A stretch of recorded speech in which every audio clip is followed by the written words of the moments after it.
This is the Content Strategy Insights podcast, episode number 198. A number of crafts have to come together to create any digital product. The need in this process to collaborate across functions is well known, as is the importance of being user and customer focused. But exactly how you manage the work is unique to every product practice. Vinish Garg brings a fresh approach to his work. His product sense method encourages content, design, and other practitioners to favor product improvement over their individual crafts. Welcome to the Content Strategy Insights podcast, where accomplished content strategy experts share their wisdom with our friends in the content community. Our mission is to democratize content strategy, to make its principles and practices accessible to everyone. And now, here's your host, Larry Swanson. Hi, everyone. Welcome to episode number 198 of the Content Strategy Insights podcast. I am really delighted today to welcome to the show Vinish Garg. Vinish is a product consultant. He's got a strong content background, hence his appearance on this podcast, but he's really focused on product lately and consults. It's sort of the intersection of design, content, and product. So welcome, Vinish. Tell the folks a little bit more about what you're doing these days. Thank you so much, Larry. I have been following your work for a while now, and I'm so happy that you thought of me, of having me in this series. You have been doing some great work for this industry, not only for content, but for the holistic role of content in digital and technology world. So of late, I've got a contract to work as a content and design strategist in a B2B2C mental health product. It's not a full-time job, which means that it gives me enough time to spend on my other interests, which could be running a couple of courses and getting involved in community and, keeping an eye on some of the conferences that interest me. And, I've got a son who is 12 years who keeps on an eye on what I'm doing in Miro boards and Slack. So there are lots of stuff that I'm doing at home, working across screens and projects and conference talks and slides. So that's how sums up my current schedule latest. Yeah. Hey, one thing I want to revisit from that, I know you're a busy guy, you're everywhere online, but you also organize a conference. I think you did one last year anyway. Can you talk a little bit about the conference you organize? Well, yes, I started in 2019 and I thought of that, there are not many design or content and design conferences happening in India. So I thought of, to put together something based on my experience of traveling across for different events and conferences. And so I took it as a product, to be honest. Okay, so I was responsible for its, marketability, curating the program and doing everything with the help of a couple of volunteers. So the goal of conference is to build some education and voice of content and design's role into digital world in Chandigarh, where I am, and in India as a whole. And I'll call it a success, moderate success. I ran it for a couple of years, maybe 3 years. Then there was pandemic. Then I had it last year. I could invite speakers traveling from outside India, from Bulgaria, Coca-Cola, from Microsoft, and a couple of folks from our common contacts in content strategy industry, which is a fine way to give me enough confidence that I was doing it pretty well. Okay. But conferences are sometimes not financially viable model as a product. Particularly when I was eyeing the goal to build the content and design voice in India. So I have put together it on a kind of hold to restructure and redesign it on some other model, maybe next year or in a couple of years. Cool. So that was an interesting experience for me.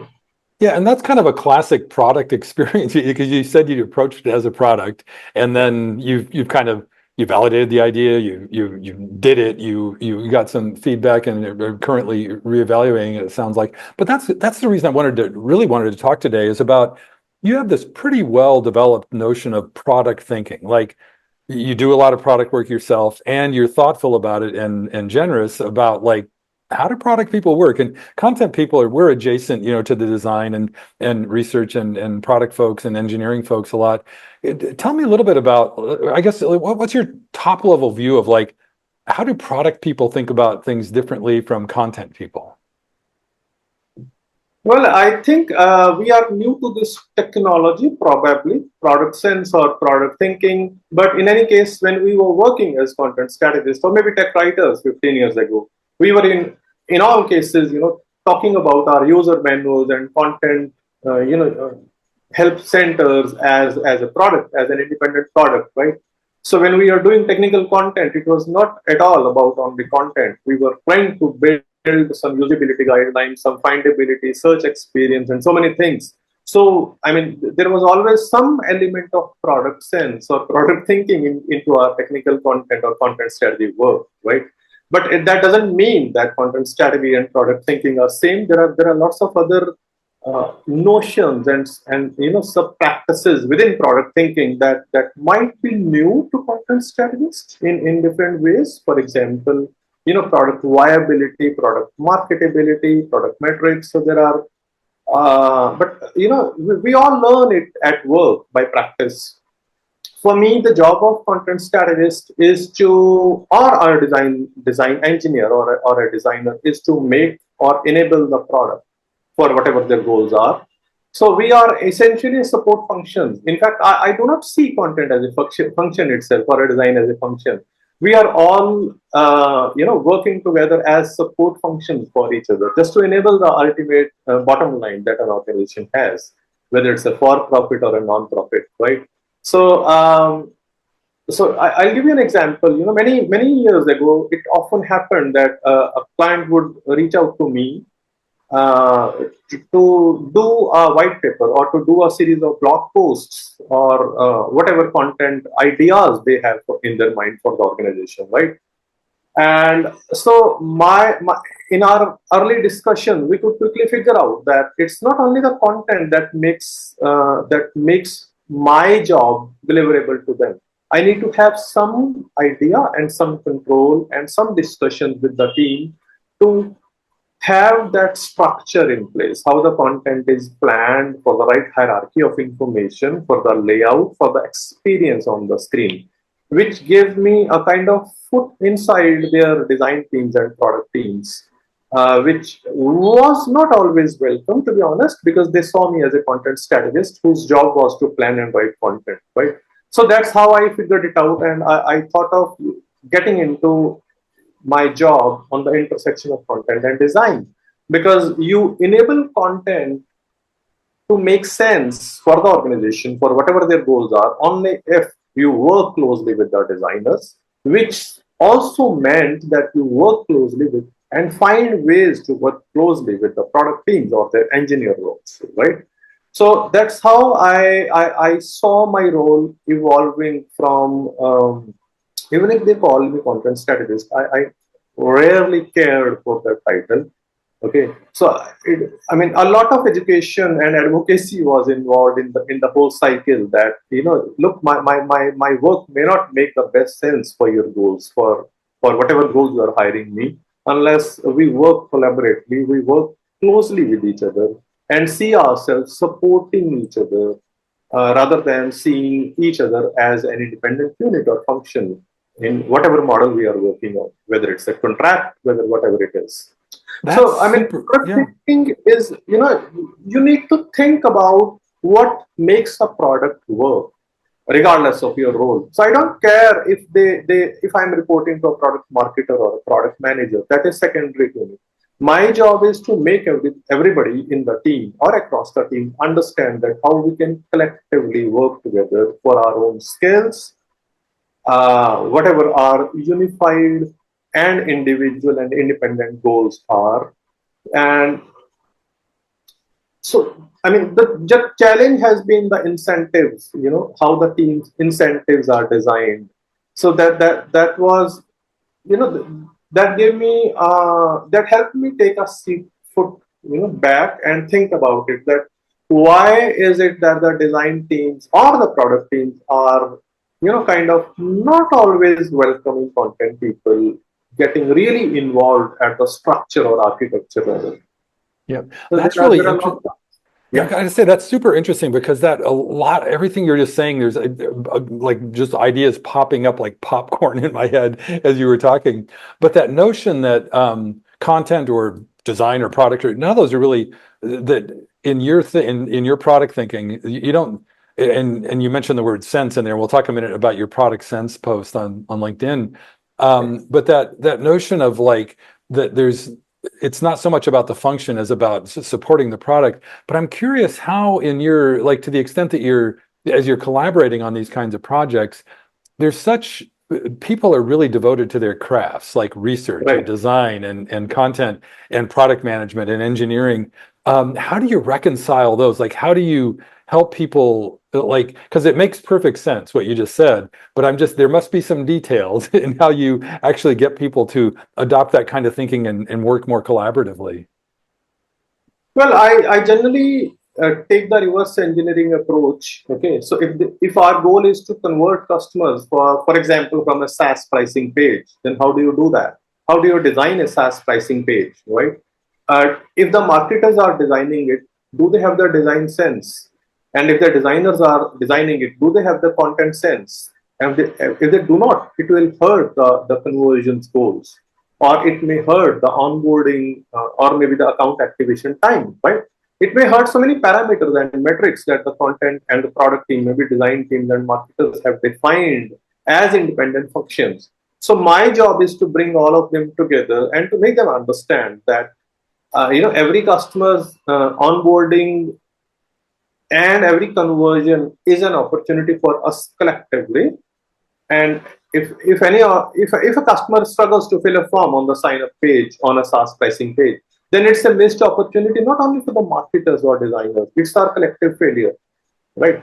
So that helps me build those conversations that, if I am advising something or my associate has a proposal to optimize our SaaS pricing page sign up form, for example, right? It is for everybody's common mutual benefit and for our common goal. And it's not tied to any specific function or role or skill. Mm-hmm. That's how I go about it. Right. And it's all about advancing the customer on their journey to the next thing and meeting your business goals. It's like classic strategy, balancing those needs as you go. That's really interesting. And so kind of, I want to get to the specific notion of product sense that you articulated, and a lot of what you've talked about fits into that. But can you talk specifically about, one of the things I love about that is that it's sort of like, that's how you get your professional judgment, your gut instincts into the picture in sort of, but not just in like a freewheeling way, but in a sort of professional way. Can you talk a little bit about product sense and how that fits into this whole product thinking? Well, yes, I learned it by a lot of practice. Okay, so I would often see that if my team is designing a form, how will they fill the same form? If my team is designing a dashboard, then how much sense it makes to us as designers. Okay, so often I would see that somebody in our own organization is struggling to make sense of the dashboard of the form, right? So when I say product sense, it means to get into a neutral perspective and put our titles and roles aside and see if we can use that product. Can we make it more usable? So we can make it more usable by making the message clear, by designing it, by the layout, by the structure of information, by positioning it better on the landing pages, for example. And we learn it by practice, okay? And I've learned a lot from the industry, okay, including yourself, as I said. So, many years ago, I started following content and design experts, and then recently in product leadership also, who I would follow their writings and talks and interviews. And I followed, Shopify's Quares was one of the first design systems that I started following. I think it was in 2015. And then the design system by government of UK and many others. So you learn from what are the best practices, what kind of best work is happening around you in the industry. Why Slack's UX writing or UX copy is being discussed as a case study in the product teams. So there has to be some merit. So it's always best to learn from whatever better or best is happening around you in digital products that we use. Why Stripe is better than, let's say, product A or B. Are they selling it better, or is the experience better? If the experience is better, then we need to reverse engineer that. Why Stripe is better, on what kind of criteria? Is it about the timing of message? Is it about the clarity in organization? And then you need to drill it down deeper and then figure it out. So that's how you get into that mode, that you are not a designer, you're not a content strategist. You are just a contributor to a product for the product metrics. And your skills are only a means to apply your learnings to make the product work. Okay. It could be as simple as designing a sign up form, or it could be as complicated as designing a dashboard, right? That is secondary. Yeah, yeah, that's I love that perspective. It's you mentioned earlier the notion of incentives, and now I'm going back to that craft thing of like how managers in each craft can help people stay aligned. Because again, everything you're saying makes perfect sense, but there's often incentives to like like when you're adopting best practices to there's a whole that's a whole other podcast to at least the way I think about it. But that notion of not it's sort of like subsuming your craft to the greater good of the product. That's basically the idea, right? Right. Yeah. Yeah. So I mean, I don't know. I mean, I have not worked in big corporations for last 14 years now. Okay, but I have some sense of the kind of constraints that content and design teams might have, in addition to certain privileges too, of course, right? But I often see the discussions that content teams or design teams have their own KPIs to against which their work is evaluated. Okay, we generally see some discussions where I mean, we talk about curiosity, how product leadership encourages asking questions in the teams. Okay, it could be for the design system documentation, for instance, or it could be usability criteria during discovery sessions. So there has to be something in our incentives that gives more positive energy to the content strategist or content practitioners, that okay, it's okay to ask questions, it's okay to there is no turf war, right? It's okay to step into the designer's shoes and propose something that might make sense. It's okay to sit with marketers or with the revenue team to talk about the metrics which are important for the business, even if it is not my job. So if the organizations can have some kind of incentive systems to encourage people to talk about certain areas which may not be their primary responsibilities at work, that can help them. Of course, they can define some boundaries. They already might have some boundaries in practice, right? But I think I get a feeling that people are hesitant for different reasons to open up and ask difficult questions in their work. Okay, it could be about security, it could be about reluctance, it could be that they're not, I don't know. I mean, it's complicated, to be honest.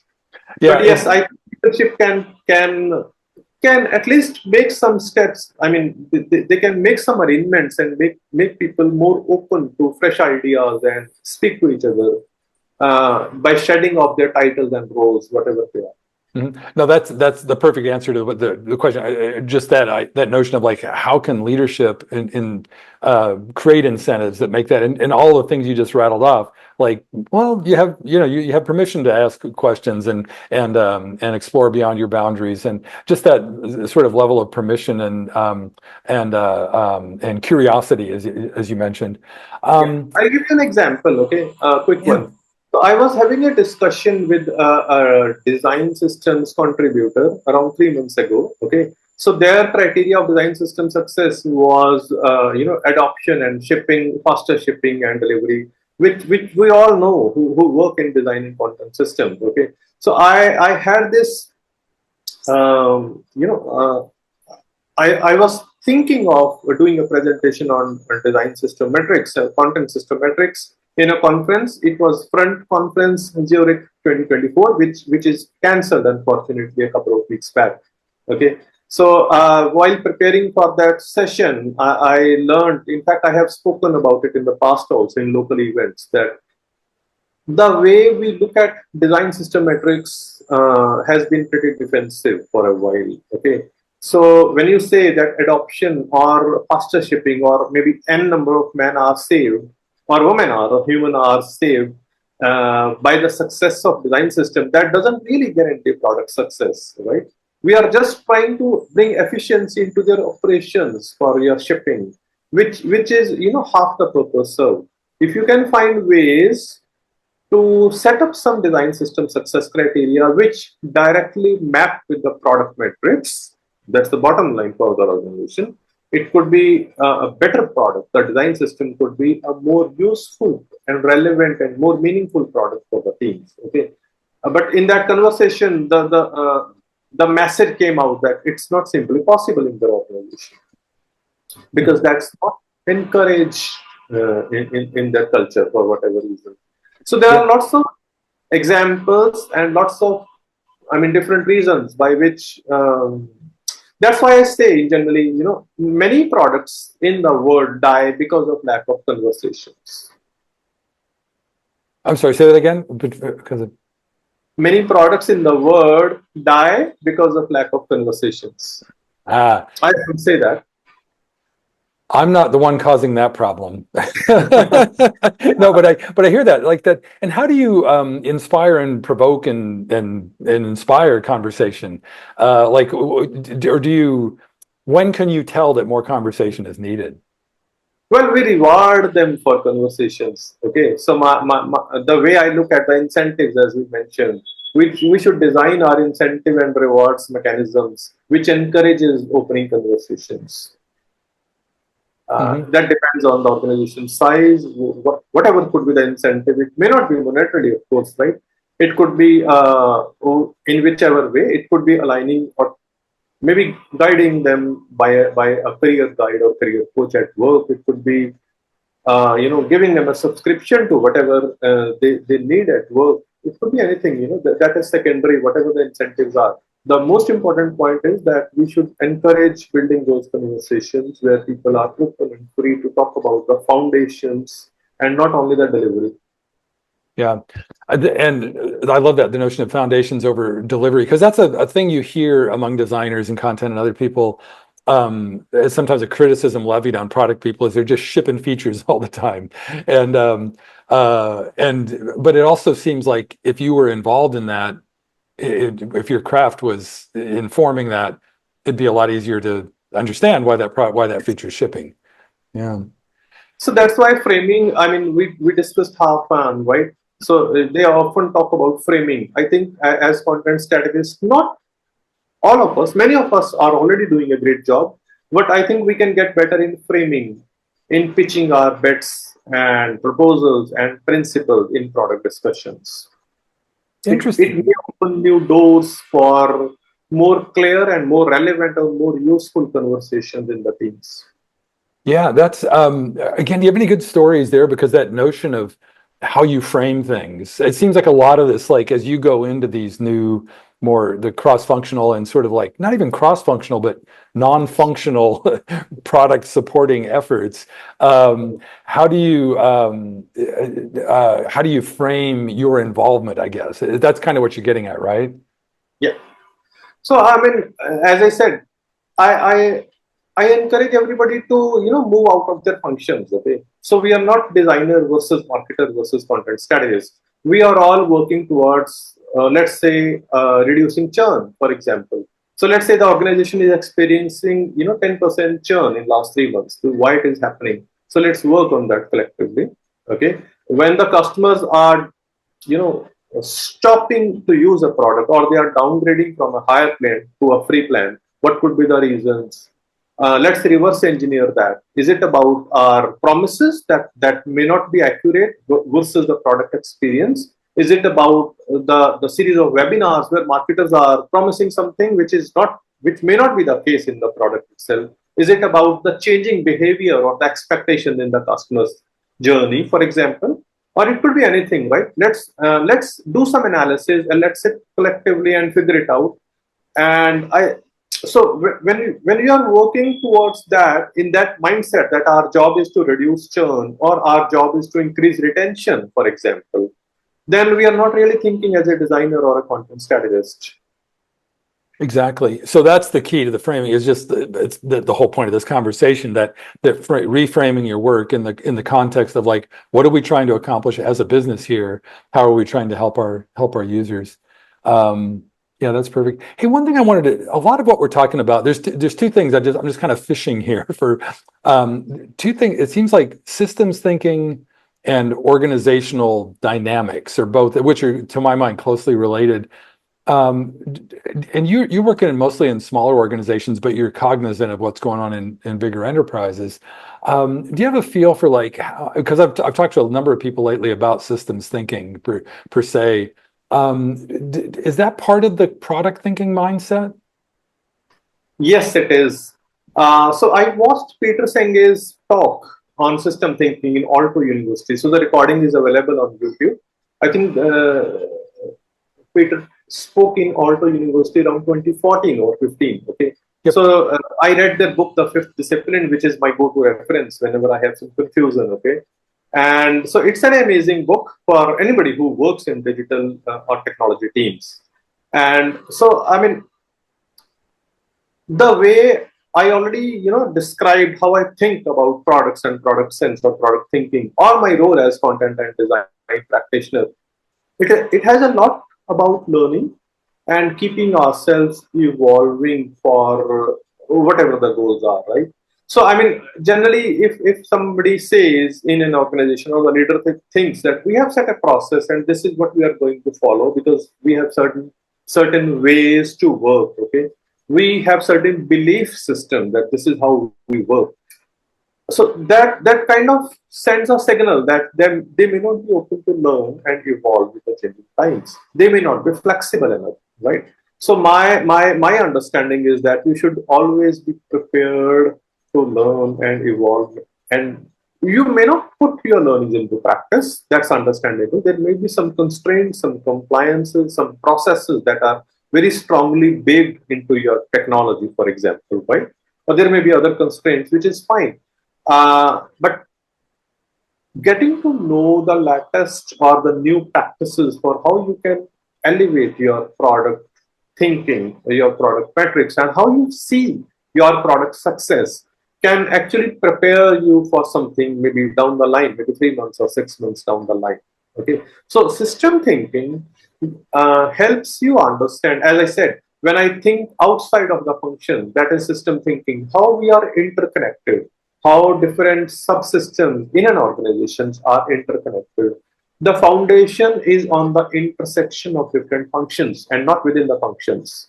So the foundation of content and the foundation of design is on the intersection of content and design. Likewise for content marketing, design and marketing, sales and marketing.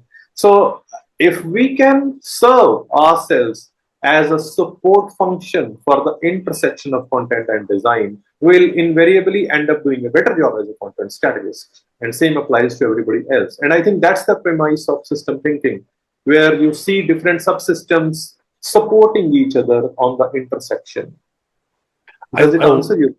That's perfect. I love that because that's another back to framing. That's a great reframing of the way, like when I think of Donell Meadows' book about with the tubs and stocks and flows and all that stuff, but thinking more about where the elements, the functions in a system intersect, that's where the real impact and action is. That's yes.